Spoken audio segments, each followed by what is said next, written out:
So let's say you're dating a fearful avoidant attachment style and you break up, or maybe even go silent because things have been rocky and they're not really reaching out to you and you don't know what to do. How does this actually affect the fearful avoidant attachment style, and how is this unique to other attachment styles? On today's video, we are going to break down 5 crucial things that you need to know about whether or not the fearful avoidant misses you when you go silent, and how their all or nothing thinking may be influencing their behavior in ways you don't even realize.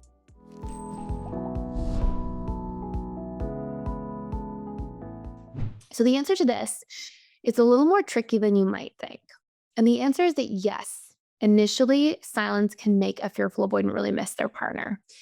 And there's sort of this interesting dynamic that tends to happen with fearful avoidance, where initially there's a longing or a missing of their partner. And initially will depend on the context of the relationship. So if you are, you've broken up, originally, fearful avoidants will kind of repress their emotions around a situation. And then across time, they'll start to feel like, okay, I can feel my emotions a little bit more. They'll lower their defense mechanisms at a subconscious level. And that's where that onset of missing the partner will sort of surface. And this is where you'll see the fearful avoidant be like, oh, I do miss my partner or my ex or whoever it is. And in that period of time, they'll often experience that longing. Now, the really interesting thing that often happens next is if they don't see longing reciprocated, or if they don't feel or believe that the other person is missing them as well, what actually happens is fearful avoidants who get sparked into that anxious side during that onset of missing somebody feel rejected. And often the fearful avoidance response to rejection is to shut down and to go into self-protection mode. And this is actually what tends to trigger or activate their avoidance side. And you'll see fearful avoidance. It's like they go from when they miss somebody or when there's silence or space in a relationship dynamic, what they'll do is they'll initially sort of repress their feelings around it for a little while. Then eventually they'll start being like, wow, I really do miss this person. That onset will kick in. They'll swing into their anxious side. And then, like a pendulum swinging, go into their avoidance side thereafter. And that's specifically and only if they see or feel that longing or missing of their partner isn't met with, some kind of evidence that person is longing for or missing them back. And this is where they'll go into their avoidance side. And this is where they can sometimes shut down, sometimes, push somebody away actively, sometimes test somebody to sort of see what their stance is. And essentially what's happening at a deeper level is a fearful avoidant misses somebody, cares about them, and then feels afraid of their own feelings around the situation, and feels sort of vulnerable and unsafe in a situation if they don't feel like that other person is feeling the same way about them. And fearful avoidants, tend to assume that relationships are a power struggle because often that's what fearful avoidants are exposed to. And when we make it beyond the power struggle stage of relationships, we'll come to find that, hey, guess what? Relationships are not actually supposed to be a power struggle all the time. There's something so much more to relationships than being in power struggle mode. But when fearful avoidants don't have context for that, they often in that anxious side feel like, oh my gosh, I'm giving all my power away. And it's not like they're trying to turn around and have power over the other person. They're just trying to not feel powerless in the relationship to themselves. And vulnerability can often make them feel that way before they've really been able to go inside and do that deeper work.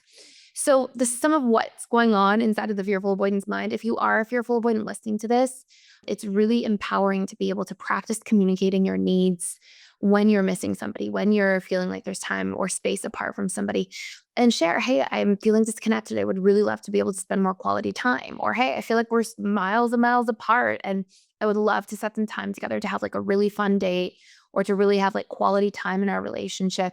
And a lot of what happens in the fearful avoidant mind is they become afraid to do that. They're like, well, why shouldn't the other person do that?